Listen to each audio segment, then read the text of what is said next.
तेव्हा आता या सगळ्या अनुषंगानं कोर्टात काय नेमक्या घडामोडी घडतायत पाहणं महत्त्वाचं असणार आहे। वळूया पुढच्या बातमीकडे।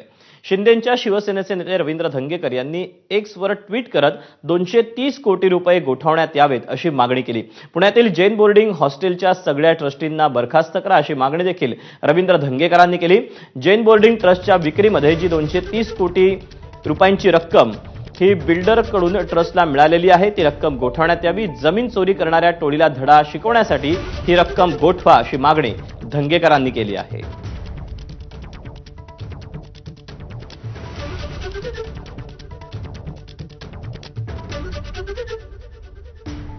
या संदर्भात रवींद्र धंगेकरांनी काही वेळापूर्वीच एबीपी माझाला फोनवरून प्रतिक्रिया देताना काय म्हटले आपण पाहूया।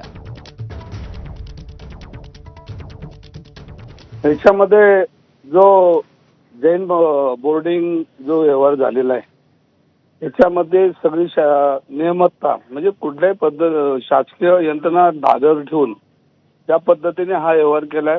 याच्या विरोधात मी सातत्याने बोलत होतो। याच्यामध्ये बँकेने जे पैसे दिलेले आहेत, बुलढाणा बँक असेल ती कर्नाटकची कुठली एक बँक असेल, ते 50-50 कोटी 20-20 कोटी रुपये देतात कुठनं, हा महत्वाचा प्रश्न आहे। आणि ह्या अर्बन पतपेढी सारखे बँक आहेत, ह्या बँकेमध्ये प्रचंड गैरव्यवहार आहेत, प्रचंड ह्या सगळ्या व्यवहारात तफावत आहे। आणि मग ही एका दिवसात हे पैसे देतात कुठनं आणि ह्या बँकेमधनं पैसे आलेत कुठनं याची चौकशी झाली पाहिजे। माझ्या माहितीप्रमाणे ह्या बँकेत अनेक ब्लॅकचे पैसे म्हणजे काळे पैसे काळा धन त्या ठिकाणी आहे आणि हे अशा पद्धतीनं वाटण्याचं काम करतात। आणि ही सगळी बँक आहेत हे सगळे डिफॉल्टर आहेत।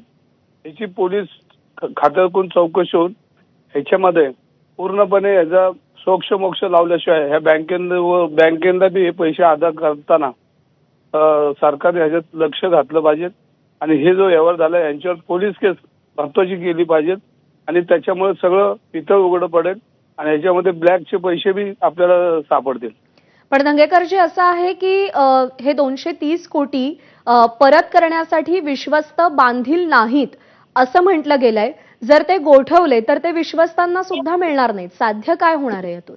सरकारला मिळतील, जनतेला वापरायला मिळतील, ब्लॅकचे पैसे ते जनतेला मिळतील, सरकारला मिळतील, सरकारच्या एखाद्या योजनेला त्याचा फायदा होऊ शकतो।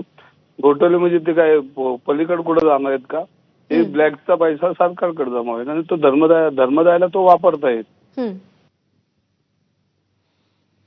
तेव्हा पुण्यातील जैन बोर्डिंग व्यवहारातली जी काही 230 कोटींची रक्कम आहे ती गोठवण्यात यावी आणि ती रक्कम जप्त करून ट्रस्टींसाठी वापरा अशी मागणी धंगेकर यांनी केलेली आहे। तेव्हा जैन बोर्डिंगच्या जागेच्या व्यवहार प्रकरणी मुंबईमध्ये वरळीत धर्मदाय आयुक्तांपुढे सुनावणीला सुरुवात झालेली आहे। गोखले बिल्डर यांनी हा व्यवहार रद्द करण्यात आल्याची घोषणा केलेली होती आणि त्यानंतर आता जैन बोर्डिंगच्या व्यवहारासाठी दिलेले 230 कोटी गोखलेंना परत मिळणार का असा प्रश्न या निमित्तानं उपस्थित झालेला आहे। नुकतीच आपण धंगेकरांनी देखील केलेली मागणी पाहिलेली होती। या संबंधातला जो काही ईमेल आहे तो ईमेल त्यांनी या जैन बोर्डिंगचे जे ट्रस्टी आहेत त्यांना देखील पाठवलेला होता आणि हा व्यवहार रद्द करण्यात आल्याचं म्हटलेलं होतं। मात्र या सगळ्यानंतर देखील काल देखील या व्यवहारावरून त्यासोबतच या अनुषंगानं जे काही राजकारण आहे त्यांनी देखील दिवस गाजलेला होता आणि अर्थातच सगळ्यांचं लक्ष लागलेलं होतं ते म्हणजे आज धर्मदाय आयुक्तांकडे आज 11च्या दरम्यान याची सगळी सुनावणी होणार होती आणि याच सुनावणीला अखेर सुरुवात झालेली आहे। गोखले बिल्डर यांनी हा व्यवहार रद्द करत असल्याची घोषणा केलेली होती आणि त्यानंतर आता जैन बोर्डिंगच्या व्यवहारासाठीचे जे 230 कोटी आहेत ते गोखलेंना परत मिळणार का, धर्मदाय आयुक्त काय नेमका निर्णय घेणार ते पाहणं महत्त्वाचं असेल। आणि बातम्यांसोबत